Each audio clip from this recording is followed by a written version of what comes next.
I think we cannot take for granted na itutuloy ni Trump yung US policy of unqualified support. The Biden policy of unqualified support for the Marcos administration. No, if you remember,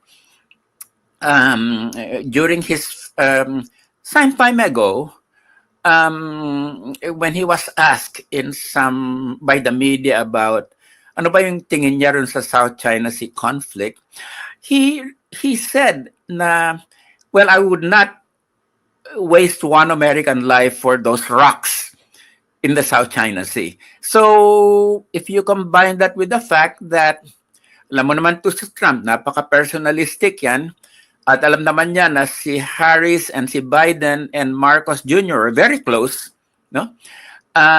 Then sa akin, I would have a big question mark kung ano ba talagang gagawin ni Trump with respect to yung South China Sea, and with Taiwan okay. No, so that's my sense. Pero ang tanong ko, Prof, no? Kasi if you go by the previous Trump administration, parang wala naman talagang major shift in terms of US policy diyan sa South China Sea. There was a consistency in a way. Hindi naman sila umalis dyan, especially after the pivot during the Obama administration. Ang tanong ko, why would be any different now? Especially if the United States, according to Trump, wants to reestablish itself, diba? On the world stage. Dahil kine-claim niya kasi parang humina yung Amerika sa global stage. If that is one of his goals, why would he step back a bit from this conflict in the South China Sea? Of course, we're not talking about wasting American or any other nationality dahil hindi naman yung gusto natin. Pero my point is, as a matter of policy, I would even consider perhaps a slight shift. Well, this is where it's quite, ang sense ko nga, may pagka-unpredictable, no? Kasi pag tinignan natin yung first Trump administration, when we look at that, yung Asia-Pacific policy niya was quite radical, no? Unang-una, yung first thing that he did when he reached the White House then was to cancel yung Trans-Pacific Partnership na had been backed by the Democrats and Republicans, kasi sabi niya talaga masama yan for the United States, for American workers, no? And then, while he declared,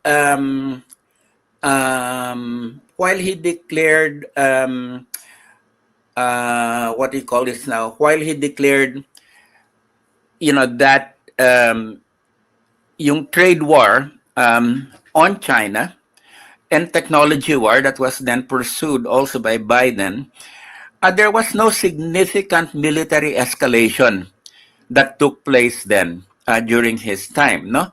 In fact, yung military escalation of containment of China became very marked lang under si Biden, no? And the third thing is malakas yung isolationist base ni Trump. Basically, people who don't want the United States to become engaged globally and would like to focus more on the United States, no? So if we look at his statement about making America great again, if you look at the concrete programmatic things that he outlined there, mukha yatang ang emphasis niya mainly in the Western Hemisphere, no? He talked about Panama Canal, he talked about Mexico, but he was quite silent really about the Asia Pacific, no? So mukha yatang ang sense ko lang dito is may pagka-defensive yung bagong yung strategy ni Trump na naka-focus on what his base would think to be essential American interest, and that's mainly fortifying. Yung sinabi ko nga, yung Fortress America that is hostile to global trade, to migration, and to engagements abroad. No? So Yeah. that's why ang sense ko lang is that we should not think that Biden's policy of heightened military escalation to contain China will necessarily be continued by Trump. Although I would say, when it comes to trade, to tariffs, okay, technology, yun talaga nakafocus si Trump. Yeah. So this is my sense. Yeah. And when you talk about tariff, no, 25% na kanyang ini-impose or balak i-impose. Okay. Ito, Prof, no? Kasi gusto ko rin balikan, no? Yung sinabi ni, ito, it was already confirmed by the Senate, si Marco Rubio. Dati nilang kasama. Siya na yung Secretary of State. Pero meron siyang very, I would think, unequivocal position regarding China's actuations dito sa West Philippine Sea or sa South China Sea. No? Sabi niya, the actions they're taking now are deeply destabilizing. They're forcing us to take counteractions because we have commitments to the Philippines and we have commitments to Taiwan. Binanggit niya that we intend to keep. If they want to destabilize the relationship or they want to at least create some pathway for stabilization of our relationship with them, they really need to stop messing around with Taiwan and with the Philippines because it's forcing us to focus our attention in ways we prefer not to have to. So, kung medyo vague si Trump dun sa do you think this particular statement, although this was before the inauguration, do you think this somehow puts some clarity?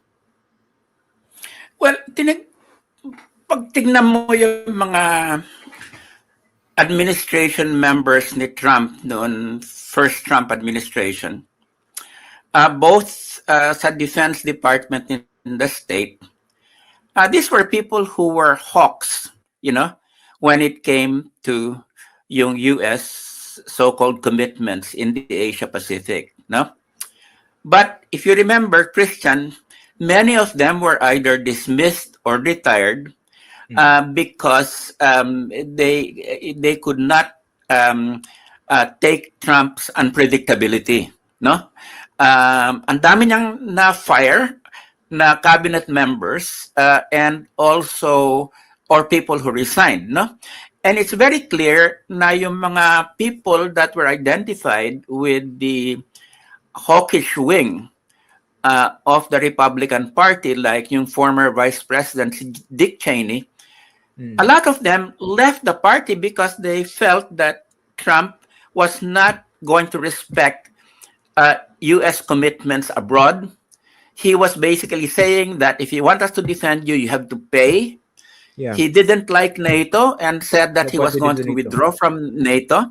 And then, he pushed the Koreans and the Japanese to up their level of spending na parang transactional. Yeah. So, ngayon, when it comes to Rubio, alam mo naman to, I would not put too much emphasis on what these people say because basically they're basically serving at the pleasure of Trump, no?